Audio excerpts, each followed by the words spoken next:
પ્રિય મિત્ર, હવે રોમનોને લખેલા પત્રના પહેલા અધ્યાયની પહેલી કલમમાં પ્રેષિત પાઉલ પણ આપણે પ્રભુ ઈસુ ખ્રિસ્તની નમ્રતાના દર્શન કરી શકીએ છીએ. પ્રેષિત પાઉલ પોતાને પ્રભુ ઈસુ ખ્રિસ્તનો સેવક તથા શુભ સંદેશના પ્રચાર માટે રોમનોનો દેવાદાર ગણે છે. અગાઉના સ્તવન કાર્યક્રમમાં આપણે જોયું એ પ્રમાણે પાઉલનો પત્ર રોમની મંડળીમાં વંચાતો હશે ત્યારે મંડળીના ધાર્મિક અને સજ્જનો તથા નૈતિકતાથી ચાલનારાઓ કદાચ મનમાં ફૂલાતા હશે અને મૂછે તાવ દેતા હશે, વળ દેતા હશે. પરંતુ આપણે જોયું હતું એ પ્રમાણે આ પત્રના બીજા અધ્યાયની 1-6 કલમોમાં પ્રેષિત પાઉલ આવા લોકોનો પણ ઉધડો લે છે અને કહે છે કે તમે કેમ બીજાઓનો ન્યાય કરો છો? તમે પણ એવા જ કામો કરો છો. અહીં મિત્ર આપણે જોઈએ છીએ કે સૌ મનુષ્યો જુદી જુદી કક્ષાએ છે. ઘણામાં ઓછી તો ઘણામાં વધારે સમજણ હોય છે. પ્રેષિત પાઉલ પોકારી ઉઠે છે કે હું જે સારું કરવા ચાહું છું તે કરી શકતો નથી, પણ જે ભૂંડું હું કરવા ચાહતો નથી તે મારાથી જાણે અજાણીએ થઈ જાય છે. હવે જો પ્રેષિત પાઉલ જેવા પ્રભુ ઈસુ ખ્રિસ્તના મહાન સેવક પણ આવું કહેતા હોય તો મારી અને તમારી શી હેસિયત મિત્ર? કોઈનો ન્યાય ન કરો.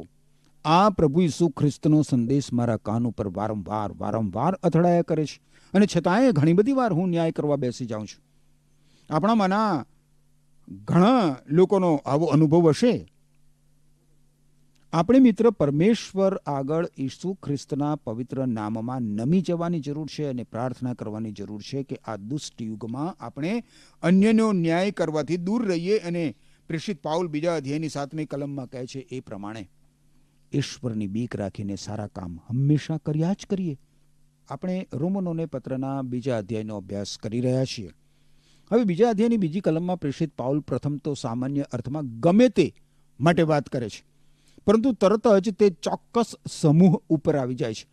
તું જે બીજાનો ન્યાય કરે છે. અહીં ન્યાય કરવાનો ભાવાર્થ અવળી અસર કરનારાના અર્થમાં થાય છે મિત્ર. જે બીજાને દોષિત ઠરાવે છે એવા અર્થમાં આ વચનો વપરાયા છે. મૂળ ભાષાંતરમાં પણ એ જ શબ્દો છે. તો પછી વિશ્વાસીઓ તરીકે અધર્મીઓ અને દુષ્ટ તથા કુકર્મી લોકો પ્રત્યેનો આપણો અભિગમ કેવો હોવો જોઈએ? આપણે અગાઉ જોઈ ગયા હતા એ જ પ્રમાણે પ્રેમભર્યો અભિગમ હોવો જોઈએ. આપણે તો મિત્ર આમ જનતાને જણાવવાનું છે કે હું અને આપણે સૌ પાપી છીએ. સત્કર્મોથી આપણા કોઈનો ઉદ્ધાર થઈ શકતો નથી. મને અને તમને અને સૌ કોઈને માત્ર પ્રભુ ઈસુ ખ્રિસ્ત જ બચાવી શકે છે. હવે ત્રીજી કલમ પ્રમાણે એવા જ કામો તું પણ કરે છે એવું લખવામાં આવ્યું છે. આપણે આ વાત ઉદાહરણથી સમજવાનો પ્રયત્ન કરીએ. આપણે ઘણી બધી વાર સમાજના ધોરણો અપનાવીએ છીએ. એ ધોરણો તો બદલાતા રહે છે. કોઈ તમારા ધોરણો સાથે કદાચ કદમ મિલાવી ના શકે તો તમે એને દોષિત ઠરાવો છો.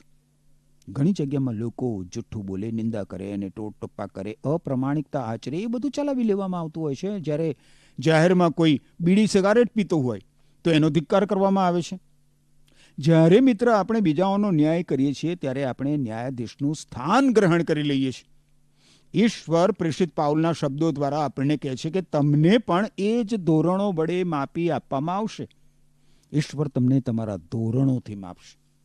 કોઈકે કહ્યું છે કે ઈશ્વર આપણને જે નજરથી જુએ છે એ જ નજરથી આપણે પણ આપણને જોઈએ ને મિત્ર તો આપણે ઊભા પણ ના રહી શકીએ.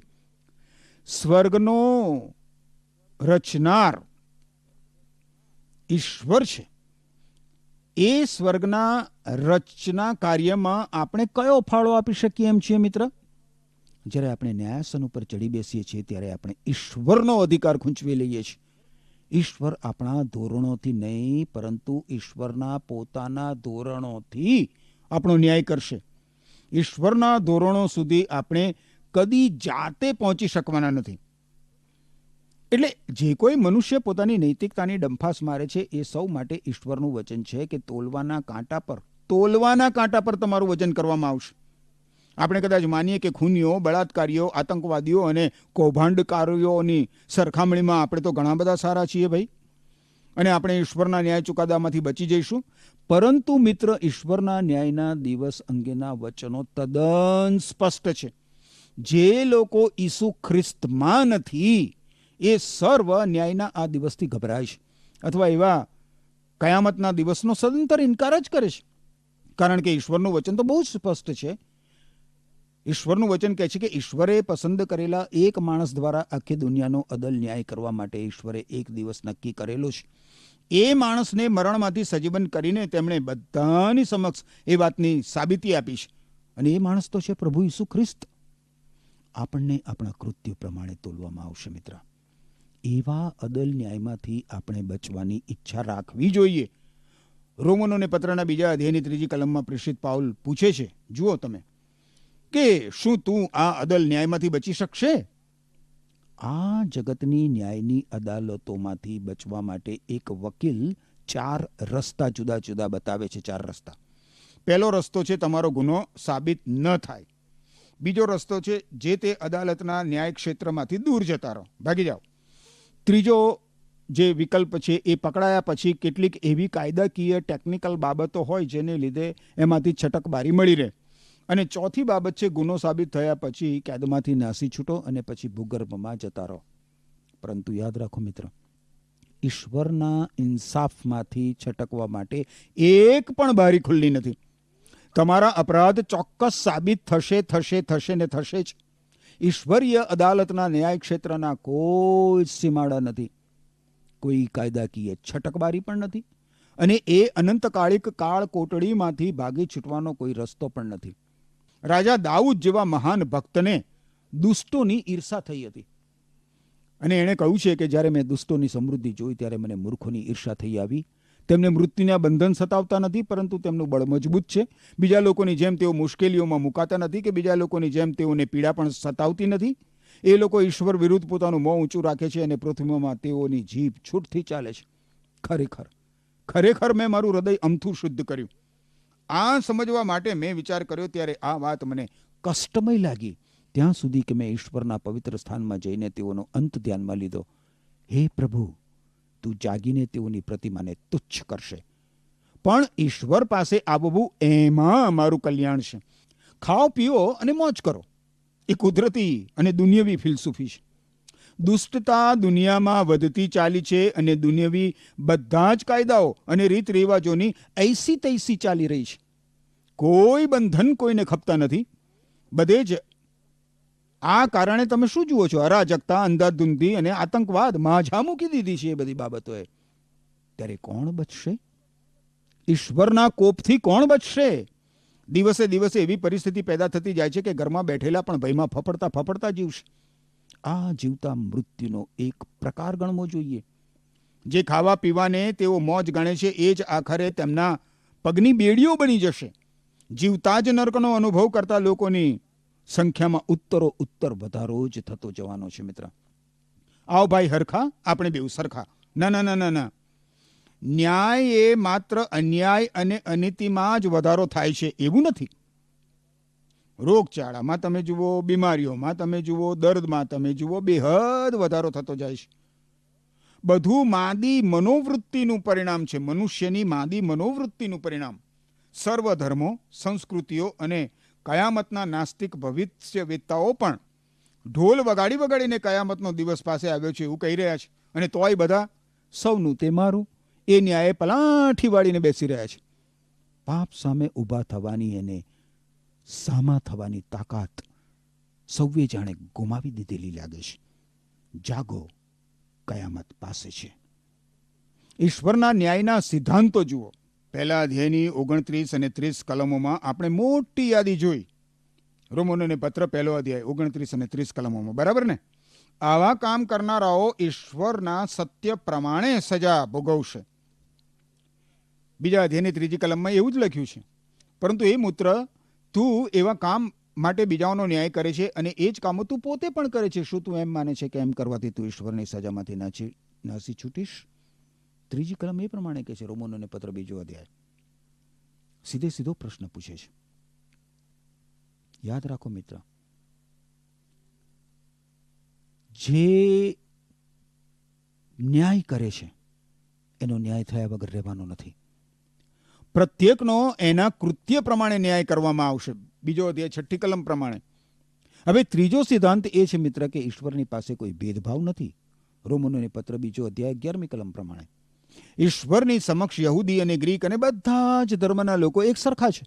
ઈશ્વરના આ ન્યાય ચુકાદામાંથી ગરીબ કે તવંગર, ખ્યાતિ વગરનો કે પ્રખ્યાત, ભણેલો કે અભણ, આસ્તિક કે નાસ્તિક, કોઈ કહેતા કોઈ બચવાનું નથી. જૂના કરારમાં તમે જુઓ, બાઇબલમાંના જૂના કરાર વિભાગમાં, તો એ જ સિદ્ધાંત આપણને જોવા મળે છે. યહોવા તમારો દેવ એ તો દેવોનો દેવ, ભયાનક પરમેશ્વર છે. તે કોઈની આંખની શરમ રાખતો નથી, તેમ લાંચ પણ લેતો નથી. પુનર્નિયમનું પુસ્તક 10મો અધ્યાય 17મી કલમ. તમને યાદ છે મિત્ર?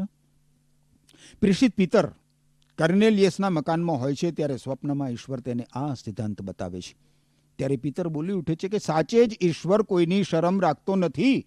પ્રેષિતોના કાર્ય 10મો અધ્યાય 34મી કલમ પ્રમાણે પ્રભુ ઈસુ ખ્રિસ્તની મંડળીનું સભ્યપદ, સારું કુળ, સારું કુટુંબ કે જાતિ, આગળ પડતા નાગરિક કે પાયાના સિદ્ધાંતોમાં માન્યતા રાખતા હોય, એમાંનું કશું જ ઈશ્વર સમક્ષ માણસને ફાયદો કરાવતું નથી. મિત્ર, અગત્યની વાત તો એ છે કે શું પ્રભુ ઈસુ ખ્રિસ્ત તમારા મુક્તિદાતા છે? તમારી મુક્તિ થઈ છે? તમારો ઉદ્ધાર થયો છે? પ્રભુ ઈસુ ખ્રિસ્તને શરણે તમે આવ્યા છો? ઈશ્વરના ન્યાયનો બીજો અટલ સિદ્ધાંત આપણને રોમનોને પત્રના 2 અધ્યાયની 12મી કલમમાં જોવા મળે છે. મોશેનું નિયમશાસ્ત્ર જેમની પાસે નથી, એ લોકોએ પાપ તો કર્યું જ છે અને તેથી તેઓ નાશ પામશે. જેમની પાસે નિયમશાસ્ત્ર છે તેવા યહૂદીઓને નિયમશાસ્ત્ર પ્રમાણે સજા થશે. અને 13મી કલમમાં એનો અર્થ આપણને જોવા મળે છે. નિયમશાસ્ત્ર સાંભળનાર નહીં, પણ તેને આધીન થનારા ઈશ્વર સાથે સીધા સંબંધમાં આવે છે. ઘણા લોકો એવું કહે છે મિત્ર કે બિન ખ્રિસ્તી લોકો પાસે ઈસુ ખ્રિસ્ત નથી અને તેમણે ઈસુ ખ્રિસ્તનો સ્વીકાર કર્યો નથી, એટલે એમનો નાશ થવાનો છે. પરંતુ સત્ય તો એ છે કે એ લોકો પાપ કરે છે, તેથી એ લોકો નાશ પામશે. આખી માણસ જાતના હાલ એવા જ છે. સમગ્ર મનુષ્ય જાતની પરિસ્થિતિ એવી છે. માણસો એમને મળેલા જે પ્રકાશ છે એ પ્રકાશથી નથી બચતા, પરંતુ એ પ્રકાશથી એમનો ન્યાય થવાનો છે. ઘણા બધા એવું લોકો માને છે કે પ્રભુ ઈસુ ખ્રિસ્તનું ગિરી પ્રવચન સાંભળવાને કારણે એ લોકો બચી જશે. પણ સત્ય તો એ છે કે એ લોકો પાપ આ પ્રભુ ઈસુ ખ્રિસ્તના પવિત્ર વચનો પાળવાથી જ બચી જાય છે. હવે આ પત્રની 15મી કલમમાં 5મો સિદ્ધાંત આપણને જોવા મળે છે. રોમનોને પત્ર 2 અધ્યાય 15મી કલમમાં લખ્યું છે, તેમનું વર્તન બતાવી આપે છે કે તેમના અંતઃકરણોમાં નિયમ કોતરાયેલો છે. તેમનો અંતરાત્મા તે વિશે સાક્ષી આપે છે. એ સાચું છે, કારણ કે કોઈ વાર તેમના વિચારો તેમને દોષિત ઠરાવે છે અને કોઈ વાર નિર્દોષ ઠરાવે છે. 15મી કલમમાં આ સિદ્ધાંત છે. જે લોકો સ્વાભાવિક પ્રેરણાથી જ નિયમશાસ્ત્ર પ્રમાણે વર્તે છે, તેઓનું અંતઃકરણ એ લોકોને માટે નિયમશાસ્ત્ર બની રહે છે. એમનો અંતરાત્મા તેમની સાક્ષી આપે છે, કારણ કે કોઈક વાર તેમના વિચારો તેમને દોષિત ઠરાવે છે તો કોઈક વાર નિર્દોષ ઠરાવે છે. ઈશ્વર બિન યહૂદી લોકોનો તેમના અંતઃકરણ પ્રમાણે ન્યાય કરશે. કેટલાક લોકો માને છે કે જેમને ઈશ્વરનો પ્રકાશ નથી મળ્યો એ લોકો છટકી જશે, પરંતુ જો તેઓ તેમને મળેલા પ્રકાશને અનુસરતા નથી અને એ પ્રકાશ અનુસાર જીવન જીવતા નથી, તો એ લોકો પણ નાશમાં જશે. આપણે ઘણા એવું માનીએ છીએ કે આપણે સારા છીએ, અમારામાં કશું ખરાબ નથી, એટલે કે આપણા વિચારો પ્રમાણે આપણે સારા છીએ અને એટલે આપણે બચી જઈશું ઈશ્વરના કોપથી, આપણા પાપોની શિક્ષામાંથી, આપણા દુષ્કર્મોના બંધનોમાંથી. ના ના ના ના, ઈશ્વર આવા સારા દેખાતા લોકોનો પણ ન્યાય કરશે જ. 16મી કલમ કહે છે, રોમનોને પત્ર 2 અધ્યાય, ઈસુ ખ્રિસ્તની મારફતે માણસોના ગુપ્ત વિચારોનો ન્યાય કરાશે. ત્યારે આ વાત સ્પષ્ટ થશે. અને જુઓ પ્રભુ ઈસુ ખ્રિસ્ત શું કહે છે, જે કોઈ પરસ્ત્રી પ્રત્યે કુદ્રષ્ટિથી જુએ તો તે તેની સાથે વ્યભિચારના અપરાધમાં પડેલો છે, આવી જાય છે. એ પાપ એનાથી માનસિક રીતે થાય છે. હવે આ તો એક માત્ર દાખલો જ છે. શું તમારા મનના મેલા વિચારો છતાં થાય એવું તમે ઈચ્છો છો મિત્ર? પ્રભુ ઈસુ ખ્રિસ્ત પાસે ઝડપથી દોડી આવવા માટે આ તો બહુ જ સબળ કારણ છે. ઈશ્વર ધાર્મિક લોકોનો પણ ન્યાય કરવાના છે, અને વિશેષતઃ યહૂદી લોકોનો 17 અને 18મી કલમ પ્રમાણે. 17 અને 18મી કલમમાં પ્રેષિત પાઉલ એમની વિશિષ્ટતાઓ નોંધે છે. પહેલી વિશેષતા એ તો એ છે કે એ લોકો યહૂદીઓ તરીકે ઓળખાય છે. બીજી બાબત છે નિયમશાસ્ત્ર ઉપર એ લોકો આધાર રાખે છે. ત્રીજી બાબત છે ઈશ્વર વિશે બડાઈ એ લોકો કરે છે, અભિમાન કરે છે. ચોથી બાબત છે ઈશ્વરની ઈચ્છા એ લોકો જાણે છે. પાંચમી બાબત છે સાચા જુઠ્ઠા વચ્ચેનો તફાવત એ લોકો કહી શકે છે. તો આગળ વધીને પ્રેષિત પાઉલ તેમને મળેલા ખાસ અધિકારો વિશે પણ જાણ કરે છે. જે યહૂદીઓ કહે છે કે તેમણે પોતાને આંધળાને દોરનાર માન્યા છે, પોતાને અંધકારમાં પડેલા પ્રકાશ તરીકે ગણ્યા છે, અજ્ઞાનીઓ અને બાળકો અપરિપક્વ લોકોના ગુરુ તરીકે પોતાને ગણે છે, નિયમશાસ્ત્રમાં પોતાને પૂર્ણ જ્ઞાન તથા પ્રકાશ મળેલા એવું માને છે, બીજાઓને ઉપદેશ આપે છે. અને આગળ પાઉલ વધીને 21 અને 22 કલમોમાં 3 સામાન્ય પાપ દર્શાવે છે. પહેલું છે અનૈતિકતા, બીજા લોકો સામે આદરેલું પાપ. બીજું છે કામુકતા, પોતાની વિરુદ્ધ આચરેલું પાપ. અને ત્રીજું છે મૂર્તિ પૂજા, ઈશ્વર વિરુદ્ધ આચરેલું પાપ. 21 અને 22મી કલમોમાં પ્રેષિત પાઉલ યહૂદીઓને આ પાપો વિશે બહુ જ વેધક પ્રશ્ન પૂછે છે. પ્રેષિત પાઉલ આ લોકોને પૂછે છે કે તમે જે બીજાઓને નિયમશાસ્ત્ર શીખવો છો તે શું તમે જ તેનું પાલન નથી કરતા? અને 24મી કલમમાં પ્રેષિત પાઉલ શું કહે છે જુઓ, તમ યહૂદીઓના લીધે ઈશ્વરનું નામ બિન યહૂદીઓમાં નિંદાય છે એવું ધર્મશાસ્ત્રમાં લખેલું છે. આજે ઈશ્વરનું શિક્ષણ આપનારા કેટલા બધા ધર્મસેવકોને યશાયા સંદેશ વાકના પુસ્તકના 52મા અધ્યાયની 5મી કલમમાં લખેલું આ વાક્ય લાગુ પડે છે મિત્ર. અને એવી જ રીતે અન્ય ધર્મીઓ વચ્ચે કેટલા આમ ખ્રિસ્તીઓને આ લાગુ પડે છે. ઈસુ ખ્રિસ્તના અનુયાયીઓના અંગત જીવનોને કારણે કેટલા બધા બિન ખ્રિસ્તીઓ ઈસુ ખ્રિસ્ત પાસે આવતા અટકી જાય છે. અહીંયા 21 અને 22મી કલમોમાં પ્રેષિત પાઉલ જે 3 પાપો અનૈતિકતા, કામુકતા અને મૂર્તિ પૂજા વિશે ઉલ્લેખ કરે છે, એ 3 પાપ પહેલા અધ્યાયમાં પણ પ્રેષિત પાઉલે ઉલ્લેખેલા છે, પરંતુ ઉલટા ક્રમમાં. એમાં મૂર્તિ પૂજા પ્રથમ ક્રમે આવે છે. યહૂદીઓ માટે મૂર્તિ પૂજા એ તો પાપની પરાકાષ્ઠા છે, કારણ કે એકવાર જીવતા સનાતન ઈશ્વરને જાણ્યા પછી મૂર્તિઓની ભક્તિ પૂજા કરવી એવી બીજી કોઈ અધમાવસ્થા હોઈ શકે નહીં. શું આપણે પ્રભુ ઈસુ ખ્રિસ્તના વ્યક્તિત્વના ઠઠ્ઠા કરીએ છીએ? એક કવિએ કાવ્યમાં આ પ્રશ્ન આવી રીતે પૂછ્યો છે. રોજ રોજ શુભ સંદેશ તો લખાય છે, અધ્યાય 1:1. આપણે રોજ રોજ જે કરીએ છીએ અને બોલીએ છીએ શબ્દ 1:1 વાંચે લોકો તેમાં છે તમારો કેટલો વિશ્વાસ ને કેટલું સાચ. કહો તમારા મત અનુસાર શો છે શુભ સંદેશ? તમારા જીવન દ્વારા લોકો સમક્ષ કેવો શુભ સંદેશ પ્રગટ થાય છે મિત્ર? આમેન.